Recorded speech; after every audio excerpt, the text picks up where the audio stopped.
বলতেই অ্যানি তখন মন খারাপ করে ফেলে। বাই বলে শান্ত বের হয়ে যায়। জুয়ের সাথে শান্তর দেখা হওয়ার পরে শান্ত জুয়ের হাত ধরে জুয়ের চোখে চোখ রাখে। এই কান্না করছো কেন? জুই তখন শান্তর চোখের দিকে চেয়ে ফুপিয়ে কান্না করতে থাকে। আরে কি হয়েছে সেটা তো বলো। আমি আর পারতেছি না। জুই আরেকটু ওয়েট করো প্লিজ। শান্ত, যদি 6 মাসের মধ্যে আমাকে তোমার করতে না পারো তাহলে তোমার কসম আমার মরা মুখ দেখবা। বলে অন্যদিকে চেয়ে শব্দ করে কান্না করে দেয়। এসব দেখে শান্ত নিজেকে কন্ট্রোল করতে না পেরে কান্না করে দেয়। শান্ত জুইকে বাসার কাছে নামিয়ে দিয়ে মন খারাপ করে বাসায় আসে। শান্ত বাসায় আসার পরে অ্যানির বাবা শান্তকে ডাক দেয়। অ্যানির বাবা ডাক দেওয়ার পরে শান্ত ভাবে অ্যানি কিছু বলে দেয় নাই তো? যদি কিছু বলে দেয় তাহলে খারাপ কিছু হয়ে যাবে। এসব ভাবতে ভাবতে ভয় নিয়ে অ্যানির বাবার সামনে যায়। বাবা, আজকে সবাই মিলে তোমার ফুপির বাসায় যাব, বিকেলের দিকে রেডি হয়ে নিও। জি আচ্ছা। ফ্রেশ হয়ে আসো, একসাথে খেতে বসবো। ওকে বলে শান্ত রুমে যেতে যেতে মনে মনে বলে, যেটা ভাবছিলাম সেটা না। এতক্ষণে আসতে মন চাইছে?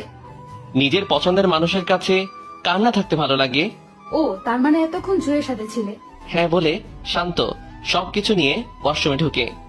বিকেল হওয়ার পরে সবাই বের হবে। গাড়িতে ওঠার সময় শান্ত আর অ্যানি পিছনের সিটে আর অ্যানির বাবা আর মা তাদের সামনের সিটে বসে। গাড়িটা নিজস্ব গতিতে চলছে। হঠাৎ অ্যানি শান্তকে কিস করে। এসব কি? আদর করছি বলে আরেকটা দেয়। আরে এসব কি করছো? বাবাকে ডাক দিব? ব্ল্যাকমেল করছো? সোজাসুজি রাস্তায় যখন পায় না তখন পাকা রাস্তা তো যেতেই হয়। বলে আরেকটা কিস করে। অ্যানি ভালো হচ্ছে না কিন্তু। কি করবা? প্লিজ এসব বন্ধ করো, আমার ভালো লাগছে না। ঠোঁটে আরেকটা চুমু দেয়। ঠিক তখন শান্তর মোবাইলে ফোন আসে। শান্ত মোবাইলটা বের করে দেখে জুয়ের নাম্বার থেকে ফোন আসছে। অ্যানি জুয়ের নাম্বার দেখতে পেয়ে শান্তর হাত থেকে মোবাইলটা কেড়ে নিয়ে ফোন কেটে দেয়। ফোনটা কাটছো কেন? আমার মন চাইছে তাই কাটছে। বলে জুয়ের নাম্বারটা ব্লক লিস্টে ফেলে। মোবাইল দাও। অ্যানি তখন শান্তর কোলে উঠে বসে। অ্যানি প্লিজ আমার সাথে এসব করো না। কি করব? আমাকে ছাড়ো প্লিজ। না ছাড়লে? মানে? অ্যানি তখন শান্তর নাকে মুখে অনেকগুলো কিস করে।